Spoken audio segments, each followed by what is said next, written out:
Salut à tous. La culture biologique est très complexe. C'est une culture qui impose des critères sanitaires très sérieux. Il ne faut pas que les sols soient contaminés par les pesticides. Quant à l'eau d'irrigation, elle doit être aussi saine que celle que nous buvons. Alors ce n'est pas facile de répondre à toutes ces exigences. Nous allons voir l'exemple d'un agriculteur, un propriétaire d'une parcelle au Gros Morne. Pour lui, le quotidien n'est pas facile, surtout en période de carême. Les sols et les cultures nécessitent beaucoup plus d'eau. Parallèlement, nous irons sur une exploitation bananière située au François. Cette exploitation est approvisionnée en eau par la Manzo et elle a trouvé un système assez ingénieux pour économiser de l'eau. Nous regardons. Quartier Laborelli, au Gros Morne. Généralement, cet endroit ne connaît pas de problème d'eau. Sur cette parcelle de 2 hectares, l'agriculteur pratique de la culture vivrière et maraîchère. Particularité, toutes ces cultures sont entièrement biologiques. Un système qui requiert du temps, de l'argent, des sols dépourvus de polluants et une eau complètement saine. Mais seulement voilà, nous sommes en période de carême et les sols et les cultures de cette exploitation souffrent d'une carence en eau. Malheureusement, cette zone ne bénéficie pas de dispositifs de secours en eau. La production est menacée. Si l'agriculteur ne récolte pas dans l'immédiat, il risque une catastrophe économique. On est obligé donc à chaque moment de faire de la récupération d'eau que l'on a dans des bombes là, mais qui ne peuvent pas, cela ne peut pas suffire pour un jardin. Sinon, c'est l'eau que vous buvez à table, c'est-à-dire un prix évidemment 10 fois plus cher que ce qu'il faut. C'est une partie de la réponse concernant les prix des légumes en culture et biologique.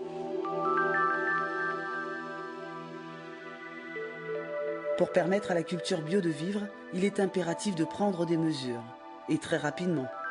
Les agriculteurs préconisent d'installer un système de récupération d'eau. Ils demandent également à l'ensemble de la profession de se fédérer. Mais l'idéal serait de diversifier les zones de culture.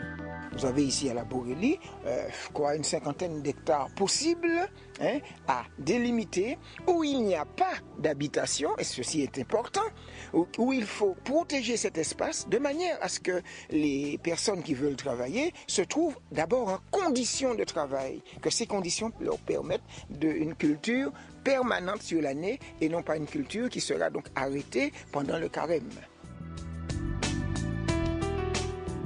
En fait, la culture biologique nous porte quelque chose de très intéressant, moins de consommation d'eau.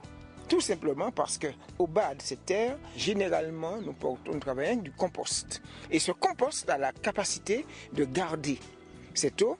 Et la démonstration aussi faite que les plantes n'ont pas besoin d'une quantité énorme d'eau telle que nous le voyons dans d'autres secteurs.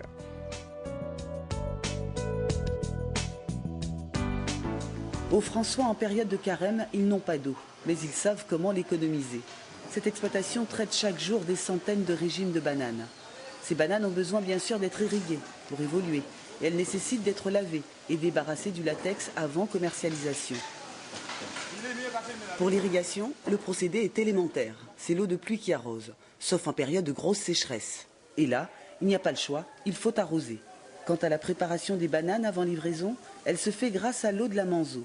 C'est la même eau qui tourne, qui est utilisée grâce à un circuit fermé. Ce système, c'est un système de traitement des eaux de la station, donc, qui a pour but de récupérer les eaux de la station et d'être traité avec des solutions de sulfate, de chlore et de soude.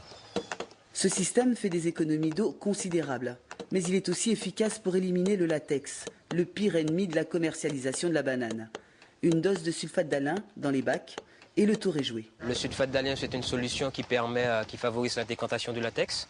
Donc c'est une solution avec des doses bien précises, donc qui sera injectée dans cette eau et qui favorisera la décantation du latex.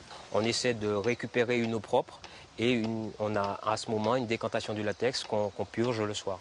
Le dernier lavage des bananes se fait avec de l'eau potable et un fongicide pour éliminer les bactéries. Ces bananes font partie des premières livraisons après les ravages causés par le cyclone Dine.